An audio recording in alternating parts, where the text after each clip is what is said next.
ओम। प्रिय विद्यार्थियों, सुप्रभात। बच्चों, नैतिक शिक्षा विषय की इस कक्षा में आप सभी का स्वागत है। आज हम जिस पाठ को पढ़ने जा रहे हैं उसका शीर्षक है शिव कौन है, मृत्यु क्या है। आइए हम प्रारंभ करते हैं।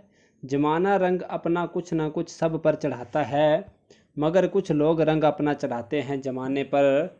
अमल से ज़िंदगी बनती तो हम सब ही बना लेते, नवाजिश जब तक उसकी ना हो कुछ हो नहीं सकता।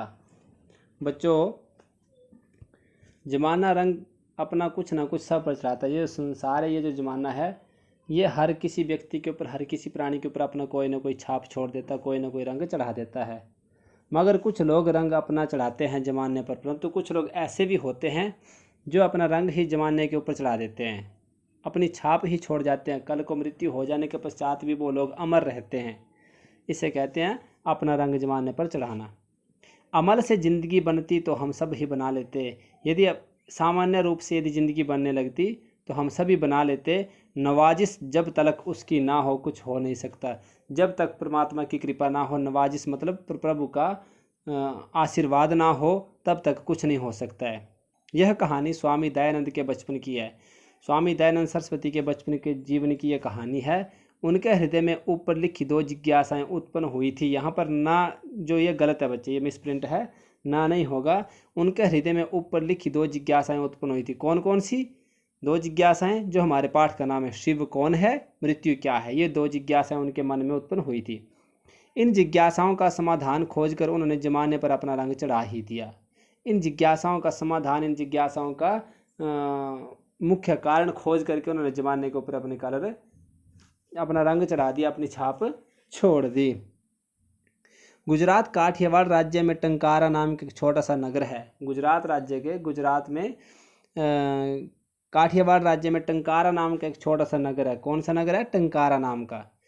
यहाँ आज से लगभग एक शताब्दी पूर्व एक ब्राह्मण परिवार रहता था। यहाँ आज से एक शताब्दी पर पहले एक ब्राह्मण का परिवार रहता था। इस परिवार के मुखिया करसन जी थे। इस परिवार के जो मेन थे, जो मुखिया थे, उनका नाम था करसन जी। यह परिवार धन धान्य से संपन्न था। विभिन्न प्रकार के धन धान्य से यह परिवार संपन्न था। करसन जी शिव भक्त थे, और जो करसन जी थे, परिवार के मुखिया थे, वो शिव जी के अनन्य भक्त थे और बहुत ही प्रिय भक्त थे। इनके घर फाल्गुन कृष्ण दशमी संवत 1881 सन 1824 में एक बालक ने जन्म लिया, जिसका नाम मूलशंकर रखा गया। इनके घर में, किसके? करसन जी के घर में फाल्गुन मास की कृष्ण पक्ष की दशमी तिथि को सन 1881 में एक बालक ने जन्म लिया, जिसका नाम रखा गया मूलशंकर। किसी को क्या पता था कि यह बालक संसार को जीवन ज्योति प्रदान करेगा? अब इसके बारे में किसी को कोई नॉलेज नहीं था कि आने वाले समय में ये जो बालक है, संसार को नई राह दिखाएगा, संसार को नए मार्ग पे ले जाएगा, संसार को नई जीवन ज्योति दिखाएगा, पाखंडों में फंसे हुए लोगों को ज्ञान का प्रकाश देकर सन्मार्ग पर चलाएगा। जो अंधविश्वास में, पाखंड में लोग जो फंसे होंगे, उनको ज्ञान का प्रकाश देकर के उन्नति के मार्ग पर, सत्य के मार्ग पर लेके चलेगा। पिता पौराणिक परिपाटी के शिव भक्त थे। पिता कैसे थे? शिव भक्त थे। कैसे? प्राचीन समय के सिद्धांतों के अनुसार, प्राचीन समय की मर्यादाओं के अनुसार शिव जी के अनन्य भक्त थे। अतः वे पुत्र को भी अपने जैसा ही शिव भक्त बनाना चाहते थे। और जो करसन जी जो थे, वो अपने बेटे को, मूलशंकर को भी अपने जैसा ही भक्त बनाना चाहते थे। किसका? शिव जी का। वे जैसे बचपन से ही शिव पुराण की कथाएं सुनाया करते थे, उस बालक को, मूलशंकर को, उसके पिताजी बचपन से ही शिव पुराण की कथाएं सुनाया करते थे। बालक मूलशंकर की बुद्धि तीव्र थी, अतः उसने बाल्यावस्था में ही पुराणों की अनेक कथाएं याद कर ली। उसकी जो बुद्धि थी बहुत ही तेज थी, बहुत चंचल थी। किसकी? मूलशंकर की। अतः उसने बचपन में ही, बाल्यावस्था में ही पुराणों की अनेक प्रकार की कथाएं जो थी वो कंठस्थ कर ली। साथ ही 10 वर्ष की अवस्था तक संस्कृत के छोटे छोटे ग्रंथों को भी पढ़ लिया। और जब तक वो, उनकी आयु 10 वर्ष की थी, तब तक उन्होंने संस्कृत के छोटे से छोटे विभिन्न प्रकार के ग्रंथों को पढ़ लिया, ग्रंथों का अध्ययन कर लिया। घर के वातावरण ने उन्हें पूरी तरह शिव पर श्रद्धा रखने वाला भक्त बना दिया। और घर का जो माहौल था, जो वातावरण था, उस माहौल ने, उस वातावरण ने उनको पूरी तरह से शिव जी के ऊपर श्रद्धा रखने वाला भक्त बना दिया। वे प्रतिदिन मंदिर में जाकर शिव की अर्चना करते। हर रोज़ वो मंदिर जाते और क्या करते, शिव जी की पूजा करते, शिव जी की अर्चना करते, शिव जी का पूजा पाठ करते और उनकी भक्ति करते और ओम नमः शिवाय मंत्र का जाप करते थे। और किस मंत्र का जाप करते थे? ओम नमः शिवाय मंत्र का जाप करते थे। कहाँ? शिव जी के मंदिर में जा करके। एक साधारण सी घटना के कारण मूलशंकर के जीवन में एक नया मोड़ आ गया। अब एक हल्की सी साधारण सी घटना घटी, जिस घटना ने मूलशंकर के जीवन को नई दिशा दे दी, नई राह दे दी और नया मोड़ उनके जीवन में आ गया। वो घटना क्या थी? शिवरात्रि का अवसर था, शिवरात्रि का व्रत था।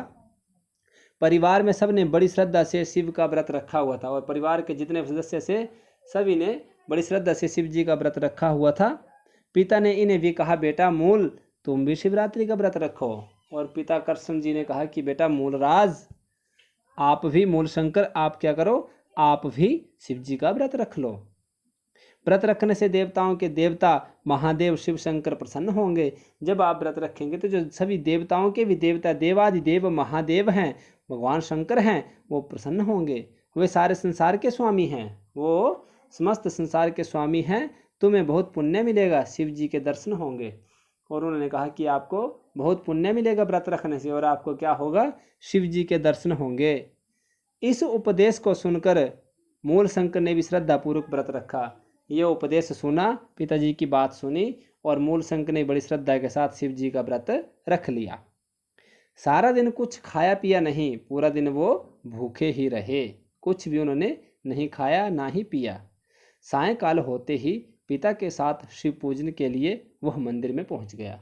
जैसे संध्या का काल हुआ, सायंकाल की बेला हुई, अपने पिताजी के साथ पूजन के लिए मूलशंकर भी मंदिर पहुंच गया। उसने सारी रात जाग कर शिव की पूजा करने का निश्चय किया। अब मन में एक दृढ़ संकल्प कर लिया कि मैं पूरी रात सोऊंगा नहीं, सारी रात शिव जी की पूजा का लाभ उठाऊंगा, शिव जी की पूजा करूंगा, भक्ति करूंगा, ऐसा मन में निश्चय कर लिया। उस समय मूलशंकर की आयु केवल 11 वर्ष की थी। उस समय मूलशंकर की आयु कितनी थी? 11 वर्ष थी, मात्र 11 वर्ष। दिन भर निराहार रहकर मूलशंकर ने शिव पुराण की कथा सुनी। पूरा दिन वह भूखे रहे, भूख प्यासे रहे, निराहार रहे और क्या किया, सारा दिन शिव पुराण की कथा सुनी। स्वयं भी शिव स्तोत्र का पाठ किया और अपने आप भी भगवान शिव जी के स्तोत्र का पाठ किया, स्तोत्र का गायन किया। उसके हृदय में भक्ति का अथाह समुद्र हिलोरे ले रहा था। उसके मन में, उसके हृदय में भक्ति का जो समुद्र था, वो हिलोरे मतलब भक्ति का समुद्र लहरें चला रहा था। बहुत श्रद्धा भाव से उसने व्रत रखा हुआ था। पिता के समान उसने भी पूजा सामग्री अर्पित करते हुए शिव पूजन किया। और जिस प्रकार पिताजी कर रहे थे, शिव पूजन सामग्री लेकर के भगवान को अर्पित करते हुए व्रत रख रहे थे, उसी प्रकार उसने भी व्रत किया। एक पहर बीत गया, पहला पहर रात्रि का बीत गया। दूसरे पहर का पूजन प्रारंभ हुआ और दूसरे पहर की सेवा पूजा आरंभ हो गई। जब तीसरे पहर का पूजन आरंभ हुआ तो भक्त लोग खर्राटे भरने लगे। जैसे ही तीसरे पहर का पूजन प्रारंभ हुआ तो भक्त लोग क्या करने लगे, खर्राटे लेने लगे, जोर जोर से निद्रा में सो गए। तो बच्चों, ये पाठ बहुत लंबा है, आज इस पाठ को हम इतना ही पढ़ेंगे, इसके शेष भाग को हम कल पढ़ेंगे। आप इस पाठ को वीडियो को बड़े ध्यान से सुनेंगे और समझेंगे। बाकी शेष भाग हम कल पढ़ेंगे इन्हीं शब्दों के साथ। इति ओम शम।